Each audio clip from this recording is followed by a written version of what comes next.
Direction la Bretagne à présent. Notre destination pour le week-end fut au Moyen-Âge un port de commerce avec l'Angleterre. La ville de Dinan a cette particularité d'avoir préservé son centre-ville et ses célèbres maisons à pans de bois. Une ville sur le long de la Rance qui, vous allez le voir, a gardé toute son authenticité. Manon Monnier, Sébastien Guerche et Xavier Baumel.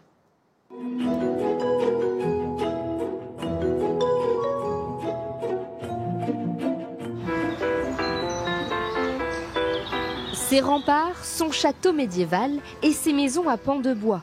Dinan est une ville hors du temps. Nichée au cœur de la Bretagne, elle vit sur 2 niveaux. En hauteur, sa cité marchande et en contrebas, son charmant port fluvial. Commençons notre week-end sur l'eau et plus spécifiquement sur la Rance. Cette rivière traverse la ville de Dinan et elle nous offre de très beaux paysages, notamment depuis cet appareil.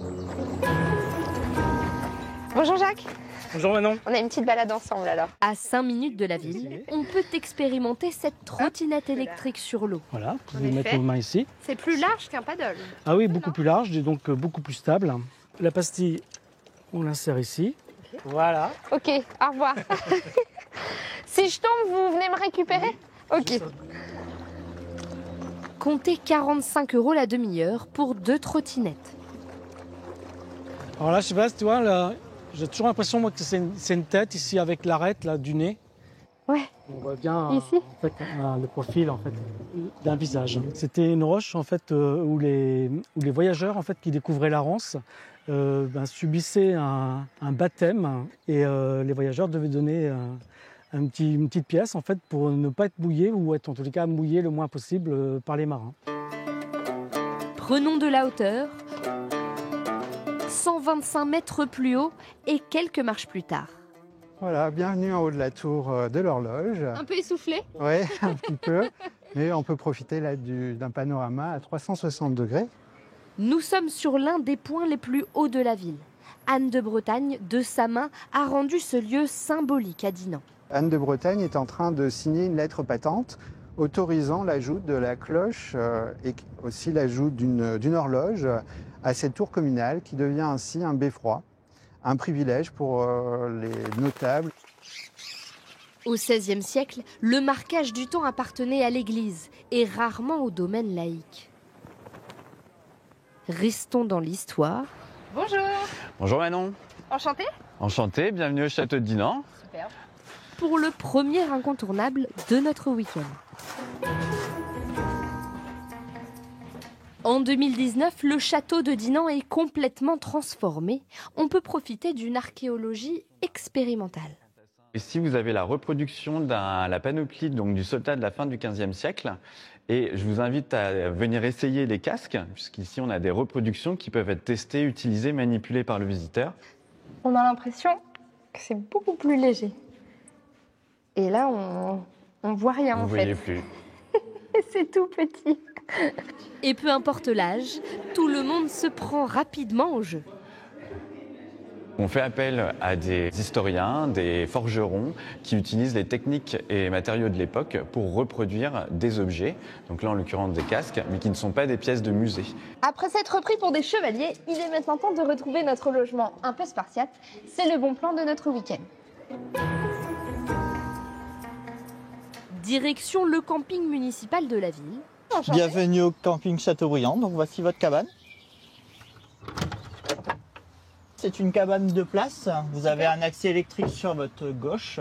Donc la cabane elle est fournie avec des draps et à l'aise. On n'a pas les duvets, il faudra prévoir votre propre duvet. Le prix est imbattable. Comptez 18 € la nuit pour 2 personnes. Le tarif reste quand même très abordable.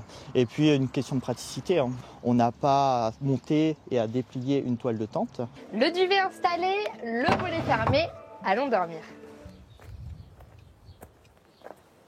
Bonjour. Je cherche un petit souvenir de mon week-end à Dinan. Alors nous, on produit des bières bio et artisanales et on a notamment celle-ci, qui est une bière ambrée qu'on brasse à partir de galettes de sarrasin.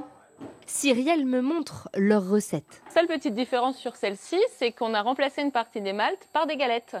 Mais le processus reste le même, donc on va commencer par l'empâtage et là on met les maltes dans la cuve d'empâtage. Une fois les céréales chauffées, Donc là, on va intégrer de les galettes. Donc on peut les couper un petit peu, voilà, pour qu'elles se mélangent exactement, pour qu'elles se mélangent plus facilement. C'est les galettes qui ont servi comme pour la formation de crépier. Pour 3,60 €, nous repartons avec notre bouteille. Mais notre week-end ne se termine pas ici. Dernière balade. Bonjour Guillaume.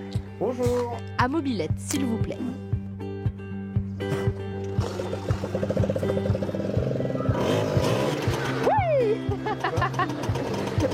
Guillaume propose des sorties autour de la vallée de la Rance.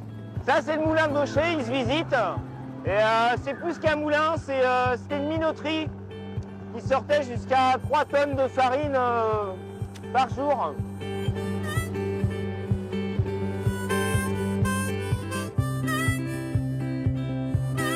C'est roulé sur un patrimoine français aussi. C'est celle de nos grands-mères, de nos grands-pères, voilà. La tienne, elle est de 1982, la mienne, 1961. Pour 100 € à deux, parcourez 15 km. La promenade se termine dans l'un des plus beaux villages bretons à Saint-Suviac. Petit moment de partage avant de rentrer chez nous. Allez, chin-chin. Allez, santé. Avec ce coucher de soleil au-dessus d'une des villes bretonnes les plus authentiques.